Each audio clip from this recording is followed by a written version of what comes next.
అందరికీ నమస్కారం.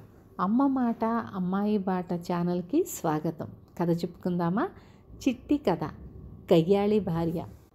ఒక గ్రామంలో రామన్న అనే యువకుడు అందచందాలు చూసి మోహించి ఒక పరమ గయ్యాళిని చేసుకొని చాలా కాలం నరకం అనుభవించి తన కష్టాలు ఒక స్నేహితుడికి చెప్పుకున్నాడు.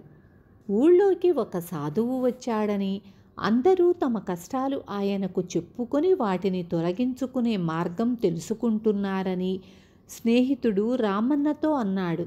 రామన్న ఆ సాధువును సందర్శించి తన బాధ చెప్పుకున్నాడు.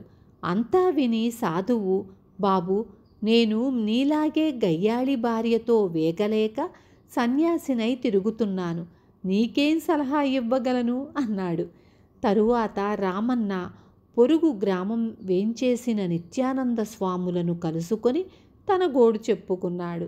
నాయనా, నేను కటిక పేదవాణ్ణి, అందుచేత నాకు పెళ్లి కాలేదు, సంసారం ఎరుగను, నీకు సలహా చెప్పే అర్హత నాకు లేదు అన్నాడు నిత్యానందుడు.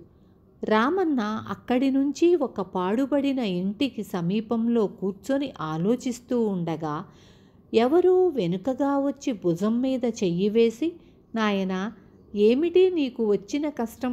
నన్ను చంద్రయ్య అంటారులే అన్నాడు.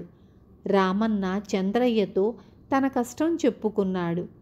చంద్రయ్య బిత్తరపోతూ, నేను గయ్యాళి భార్యతో వేగలేక ఆత్మహత్య చేసుకున్నాను. నా భార్య చావు బ్రతుకుల్లో ఉంది. చచ్చి నా వెంట పడుతుందేమోనని హడలిపోతున్నాను అని మాయమయ్యాడు. విన్నారు కదా, గయ్యాళి భార్య వలన ఎంతమంది బాధితులు ఉన్నారో.